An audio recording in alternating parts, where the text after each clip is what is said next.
Hello बच्चों, स्वागत है आप सभी का हमारे YouTube channel study with Aditya में। उम्मीद आप लोग स्वस्थ होंगे, मस्त होंगे और पढ़ाई करते होंगे।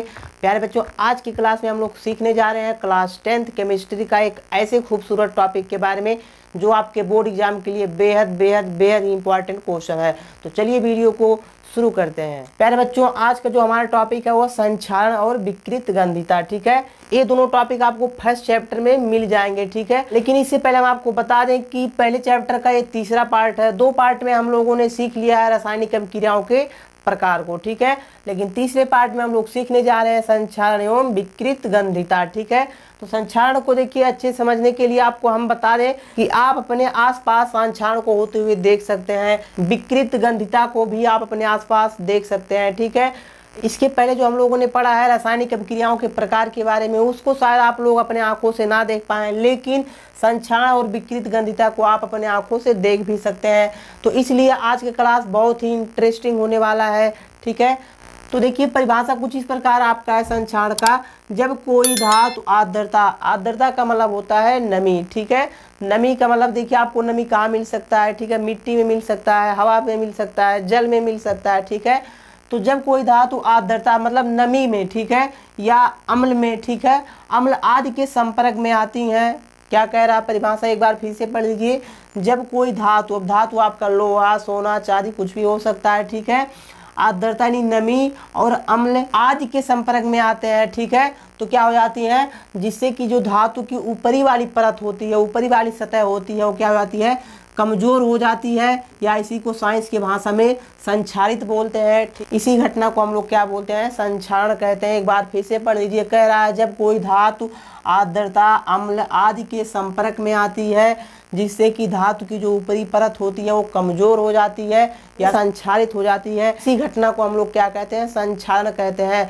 तो संक्षारण को समझ गए। अब इसका एग्जाम्पल देख लीजिए, जैसे कि आपका लोहे की वस्तुओं पर जंग लगना भी क्या एक संक्षारण का एग्जाम्पल है। ठीक है, देखिए किस तरह से यहाँ फिगर में लोहे पर जंग लगा हुआ है। ठीक है, अगला एग्जाम्पल आपका है चांदी के ऊपर काली परत चढ़ना। ठीक है, यहाँ भी आप लोग फिगर में देख सकते हैं, यहाँ जो चांदी है उस पर देखिए किस तरह से काली परत जम गया। ठीक है, मतलब चढ़ गया। ठीक है, अगला देखिए ऐसे बहुत सारे एग्जाम्पल होते हैं, जैसे कि आपका कॉपर पर आप लोग देखेंगे हरा जो है जंग लग जाता है। ठीक है, हरे रंग का, उसको भी आप फिगर में देख सकते हैं। ठीक है, तो ये सब क्या है, संक्षारण के एग्जाम्पल, आप लोग इसको दैनिक जीवन में देख भी सकते हैं। ठीक है, और हाँ, हम आपको एक इंटरेस्टिंग बात बता दें कि हमारे देश में लगभग अरबों खरबों एक साल में पैसा केवल संक्षारण को रोकने में ही खत्म हो जाता है। कहेंगे सर जी ये कैसे, देखिए जो रेल की पटरियां होती हैं वो भी संक्षारित हो जाती हैं। मतलब कि जब वर्षा होती है तो जो पानी पड़ता है वहाँ पर, ठीक है, नमी आ जाती है, जिसकी वजह से वहाँ क्या हो जाती है, जो रेलवे की पटरी होती है संक्षारित हो जाती है।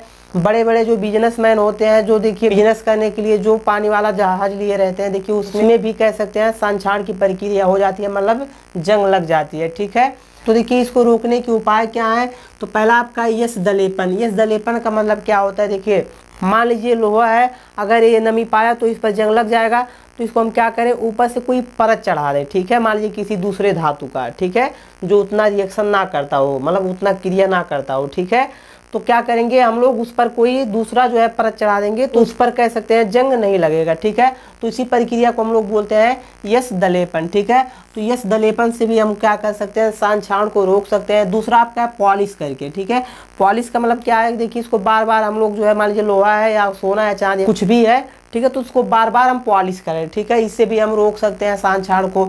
अगला आपका है पेंट करके। ठीक है, तो पेंट करके भी हम लोग संक्षारण को रोक सकते हैं, जैसे कि लोहे में पेंट करते हैं। ठीक है, तो देखिए ये सब क्या है, यानी संक्षारण को रोकने की प्रक्रिया है। तो इन सब में कह सकते हैं पैसा खर्च होता है भाई आपका। ठीक है, तो यहाँ मान लीजिए आपके घर में थोड़ी ना कोई गेट वोट पर पेंट करते हैं तो 100-150 खर्चा होता है, ये वाला नहीं। देखिए बड़े बड़े जो बिजनेसमैन होते हैं, जैसे कि रेलवे की पटरी हो, तो गवर्नमेंट उसका संक्षारण को रोकता है। ठीक है, तो वहाँ भी कह सकते हैं पैसा जो खर्चा हो। तो हम आपको बड़े बड़े ही कह सकते हैं कंपनियों या फिर रेल पटरियों के बारे में बताएं कि वहाँ इतना पैसा खर्चा हो जाता है। ठीक है, संक्षारण को रोकने के लिए। ठीक है, अगला आपका है देखिए विकृत गंधिता। विकृत गंधिता को ऐसे समझिए, देखिए मान लीजिए कोई वसा वाला पदार्थ है, वसा का मतलब वही से मान लीजिए पनीर है। ठीक है, या कोई तैलीय खाद्य सामग्री है। अब तैलीय खाद्य सामग्री का मतलब जैसे कि आपका क्या आता है वो पैकेट में, जिसको यानी टेढ़े मेढ़े, हाँ टेढ़े मेढ़े। ठीक है, तो टेढ़े मेढ़े देखिए, अगर ये सब हवा के संपर्क में आते हैं, ठीक है, तो ऑक्सीकृत हो जाते हैं, मतलब ऑक्सीजन से रिएक्शन कर लेते हैं, और क्या होता है उनका जो गंध होता है वो बदल जाता है, ठीक है, और उनका स्वाद भी कह सकते हैं खत्म हो जाता है। तो इसी प्रक्रिया को हम बोलते हैं या इसी घटना को बोलते हैं विकृत गंधिता। तो यही चीज़ लिखा है देखिए, वसायुक्त और तैलीय खाद्य सामग्री वायु के संपर्क में आने पर उपचयित हो जाती हैं। उपचयित का मतलब होता है ऑक्सीकृत हो जाती हैं, ठीक है, ऑक्सीजन से रिएक्शन कर लेती हैं, जिससे क्या होता है उनके स्वाद और गंध में परिवर्तन हो जाता है। इसे हम बोलते हैं विकृत गंधिता, ठीक है। ये हो गया आपका विकृत गंधिता। आप लोग देखेंगे जैसे कि कोई भी तैलीय खाद्य सामग्री, जैसे कि मान लीजिए आपका टेढ़े मेढ़ी है, तो देखेंगे उसमें हवा भर दिया जाता है। वो हवा क्या होता है, नाइट्रोजन गैस होता है, ठीक है। अभी इसको हम समझाते हैं आपको अच्छे तरीके से। तो देखिए विकृत गंधिता को रोकने के उपाय क्या है, तो प्रति ऑक्सीकारक का उपयोग करके। इसका मतलब क्या है, देखिए हम कह रहे हैं कि ऑक्सीजन से रिएक्शन कर लेते हैं, मतलब ऑक्सीकृत हो जाते हैं, ठीक है। तो कोई हम ऐसा चीज़ उसमें डाल दें, ऐसा कोई पदार्थ डाल दें जो ऑक्सीजन से रिएक्शन ना करने दे उसे, तो उसको हम क्या कहेंगे, प्रति ऑक्सीकारक, ठीक है। तो हम लोग इससे भी बचा सकते हैं, मतलब रोक सकते हैं विकृत गंधिता को होने से, ठीक है।